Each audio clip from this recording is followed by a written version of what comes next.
Hi Stampers, this is Kim with Great Inspirations. Thank you for joining me for one of my Stamp Happy Holidays videos.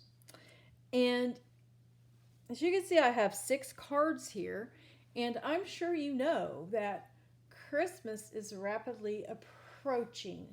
And you're probably thinking, Kim, why are you showing us Christmas cards to create when Christmas is so close? A couple reasons. First of all, many of you may have your Christmas cards completed, ready to go, or maybe even in the mail. Some of you may be close to being completed and maybe need a little extra idea or just a little bit of inspiration to sort of propel you on to the end of your card making experience for this year. And others of you may be like, oh, I've been so busy. I really wanted to make cards, but I guess I'm just not going to be able to make them. And to you I say, yes you can. If you have a couple of hours that you can devote to making some cards. Now, of course, the time it takes to put these cards together will depend on how many cards you plan to send out. So what I did, I sat down with an idea in mind and I got busy and created cards, and I created 6. And it was less than an hour, and it was probably somewhere between 30 and 45 minutes because I forgot to check the clock. I really meant to do so, but I did not. But in that time, I not only came up with the concept for these cards, but I was able to do my card bases, my inside panels, everything for the outside, my stamping, and I did die cutting for the sentiments. I also had to run and switch out some laundry, and I also had to answer a text back real quick. It was an important one. But that's where I get the 30 to 45 minutes, and it was probably closer to 45 minutes by the time I took care of the laundry and the text. But anyway, we're going to talk about how we can make some cards in a short amount of time. So those of you who still want to make some cards and get them out to your friends and family will have some ideas and some strategies. And I've talked about a lot of these things before, but the most important thing is to have a strategy in mind and to also have a card design in mind. Now, when I say strategy, I mean what's going to work for you.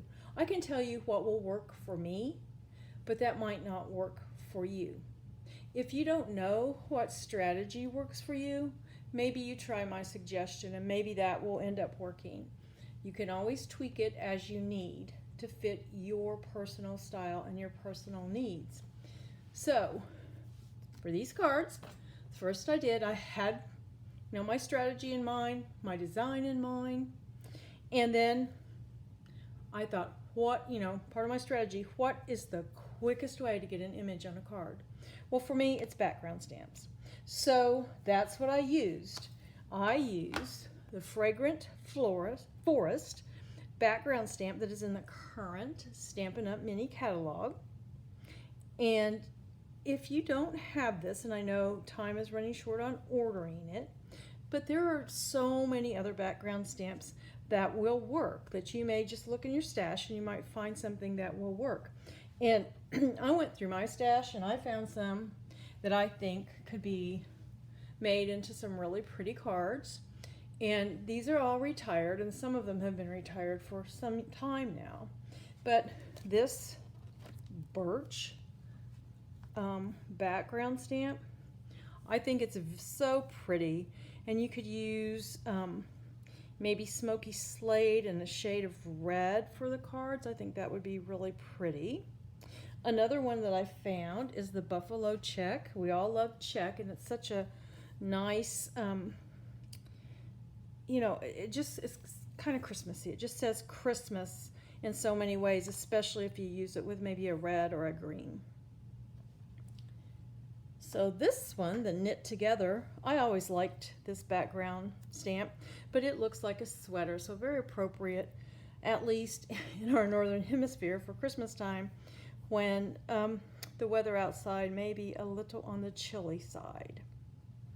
And then going away back, I found the sheet music stamp set, and that would be a nice background for any Christmas card. And you probably have a nice greeting that would go along with this. And when I say a nice greeting, I mean maybe a greeting that is part of a Christmas carol, like, I don't know, Oh Holy Night, or Joy to the World, or even Jingle Bells, anything like that. We wish you a Merry Christmas. So those were just some background stamps that I had that I pulled out that would work equally as well as the Fragrant Forest. Now, when you decide what the background's going to be, you need to think about a greeting. So I chose the Christmas Classics and the Peace on Earth. I just love the font and I like the size, and it looked pretty good on the cards, I thought. So that's what I used. And then on the inside of the cards, I used the Merry and the Christmas and this little sprig of greenery right here. I'll show you. Just like that. Just to add a little something extra to the card. But I just stuck with the two stamp sets. One for the greeting and the one for the focal image. So once I had done that, and then I decided on my layout, well, you know me, I cannot make the same card over and over and over and over again. So I kind of broke things up a bit by doing full panel cards, and I also did some that are partial panels, and these two, of course, I mounted them in the center, but these two I offset them to the left just to break things up a bit. Plus, if you're in a hurry, you can stamp one image just like this and then cut it in half and have enough for two cards. So if you're in a really big hurry, maybe skip the full panel and just do these partial panel cards. Now the other thing I did, I used a die for to cut out my sentiments. If you have a punch that you like and the sentiment can be punched out with that punch, use it. I find punches just go much faster. You can just stamp all of your greetings and then punch them out. Just sit there and punch, punch, punch. So those are a few tips. And then, you know, you need to be organized. You've cut all your card bases, you've scored them, you've folded them, you've cut out the pieces for the insides, for the outside. You know, you've done all your stamping, you've done all your die cutting, and then you're ready to put them together. And then just sit down, put them all together. There is nothing wrong with, well, I have 20 minutes in the morning. Okay, do your card bases. Maybe the mats and the inside panel, just cut those out. And then maybe you have 45 minutes later on in the day. Pick another thing to do to all the cards.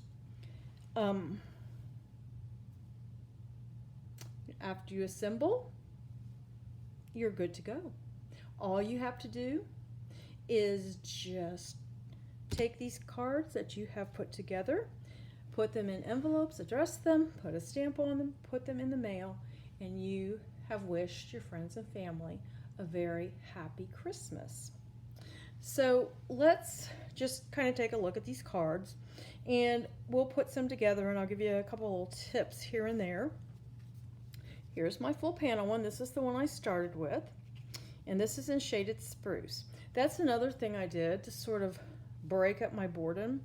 I used 3 shades of green for my card bases: the Shaded Spruce, the Garden Green, and the Mossy Meadow. So here's this one, Peace on Earth. Then you open it up, Merry Christmas, and there's the little sprig of greenery. Now for this one, it's the exact same card. I just used gold foil for the mat, and then inside, Merry Christmas and the greenery. Now, if you're in a big hurry, I would stay monochromatic and just use one color of ink. But for this, because of this gold background, I thought, well, there is no time to emboss. I'm in a hurry. So I used crumb cake ink, and I've told you before that crumb cake ink does a really good job of pretending to be gold when there is a gold element on a card. And then even when you open it up and see the Merry Christmas, yes, that is crumb cake, but your brain will just go to gold because of this gold around here. So that's another little trick you can use. And then I made these. I said, oh, I could be faster if I just cut these in two. So that's what I did. Now this is the garden green. As you can see, I matted them, and these little pieces here are 2 by 5 1/4, and the mat is 2 1/4 by 5 1/2, so it runs the whole length of the card.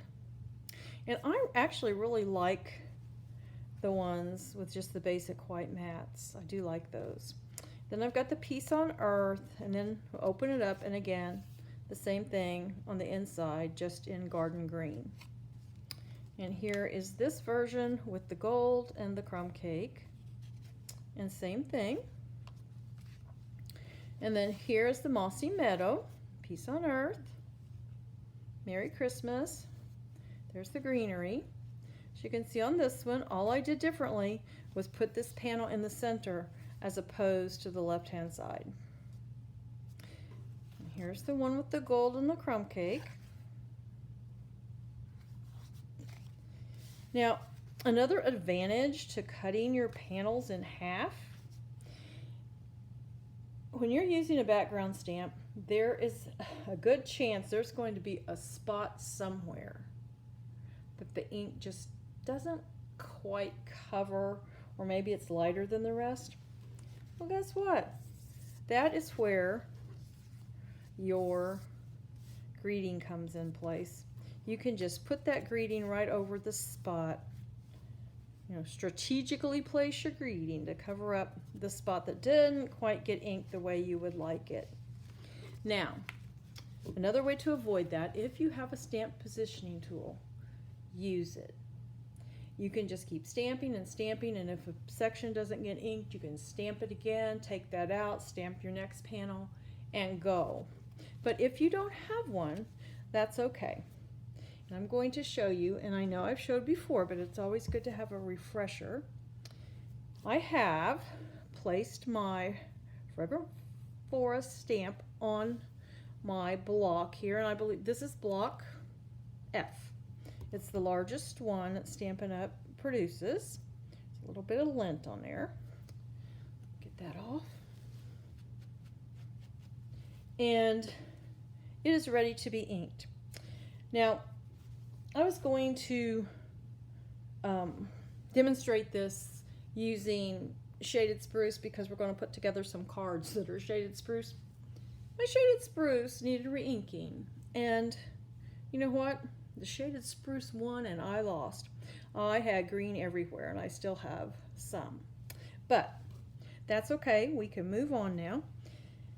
Now, to use a background stamp or a bigger stamp on a block, we're just going to put it right on some paper, and I've torn this piece away from my pad. And like I said, we're going to use some garden green, and we're going to get a piece of cardstock. Now, in my blog post, I give you measurements and supplies and all that for the cards I made, and I will tell you what size these panels are, all of them.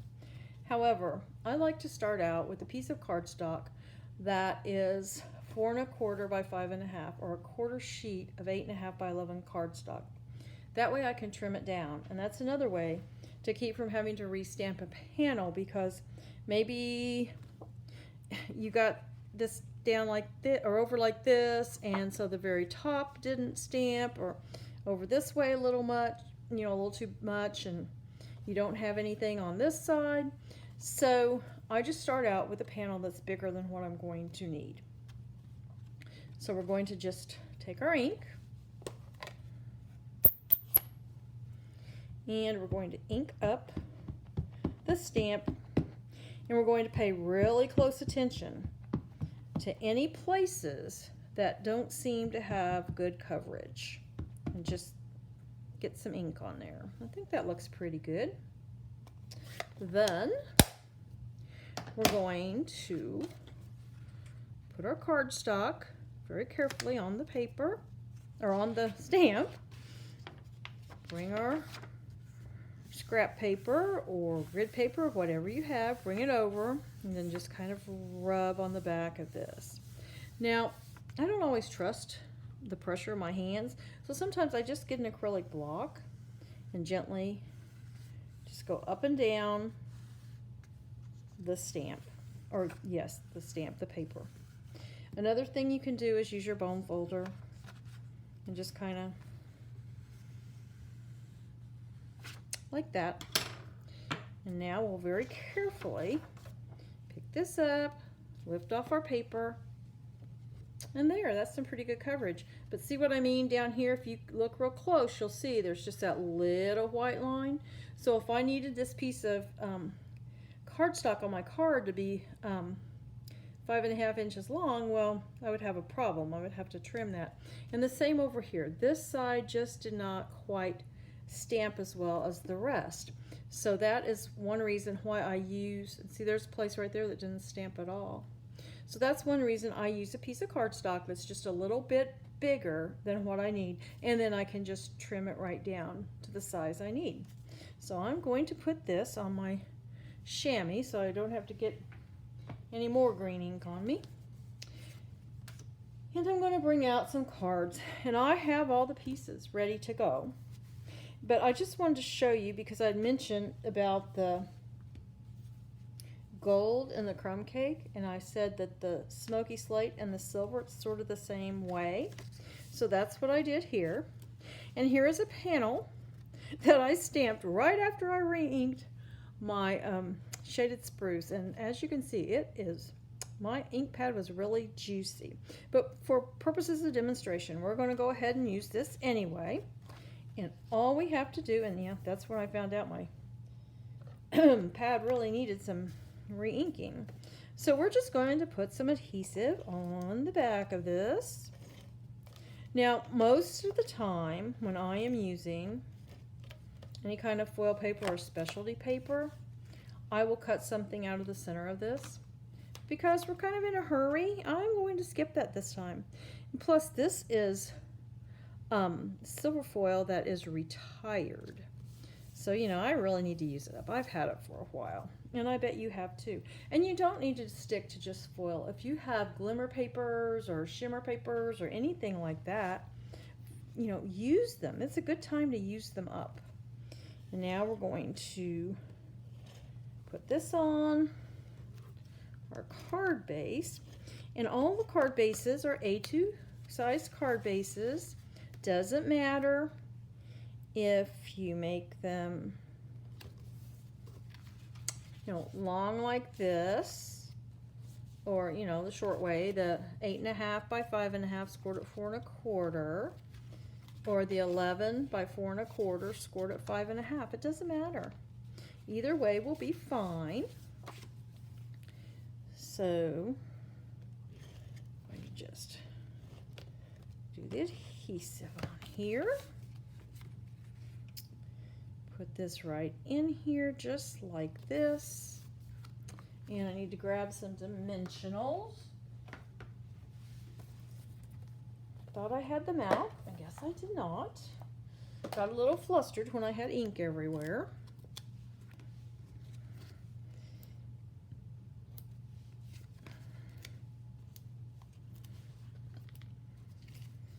So then we can put this wherever we like. If we want to put it in the center, if we want to put it a little over to the right or the left, we can certainly do that. And I sort of like putting it right here. So there. is the full panel card, and that's all there was to that one. There it is with the silver and the smoky slate. Here it is with the gold and the crumb cake. And then here is the basic white with the basic white. And like I said, I'm really growing fond of the white. So there are those, the full panel cards. Now, we'll just go ahead and talk about these. These are the ones that are the partial panels. And what I did, as I said, these are 5 1/4 by 4. So I used the panel that, I used the cardstock at 5 1/2 by 4 1/4. Then I trimmed it down to the 5 1/4 by 4, and got the best of each side, top and bottom. And then I cut it in half, so I have 2 pieces that are 2 inches wide and 5 1/4 inches long. So there are those. And I thought I would show you this card. If you're not interested in using the gold or the white and you have a more traditional eye, well, let's do it with some red and green. And this is Shaded Spruce, and this is Poppy Parade. So we'll put our inside panel on first. And you have to decide for yourself. Do you like to put the inside panels in first or last? That's totally up to you. I usually, well, I don't know. Sometimes I put it on last, sometimes first, but most of the time I think I put it on first. And then we will put this panel on its mat.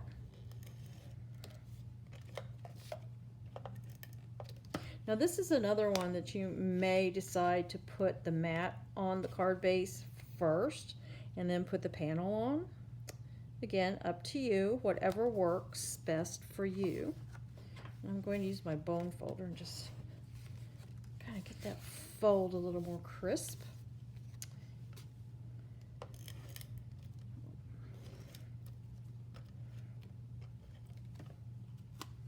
And then you can put this, if you want to put it over here, that's fine. If you want to put it more to the left, that's fine. I prefer the left. You can leave just a bit of a margin, or you can leave a little bit more. We're just going to press that down, get our dimensionals again. So see, it's the same process,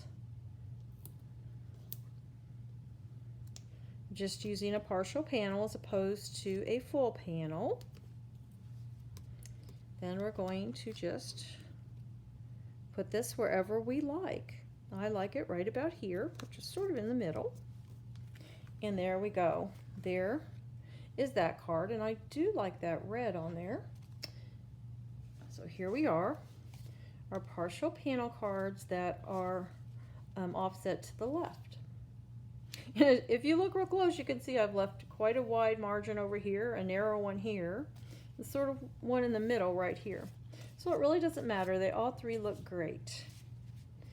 So then we're going to move on, and this one is going to be the one with the panel in the middle. And so we'll start with our inside panel. I'm just about to run out of adhesive on that roll. That's okay, I've got another one over here. We'll just get our panel in here, and all my panels are cut at 5 1/4 by 4. Cut those all the exact same size. Now we can mount. See, that was when the Shaded Spruce ink was getting a bit low. Okay.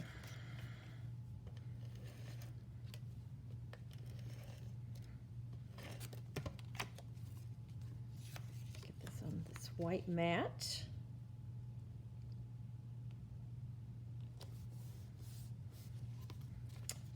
And we'll get it on the card. Oh look, I made it through, yay!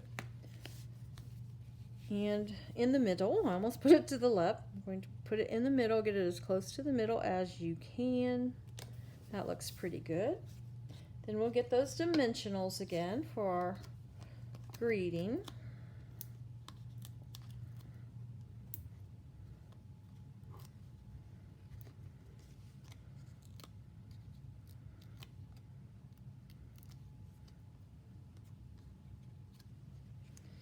And I think right here.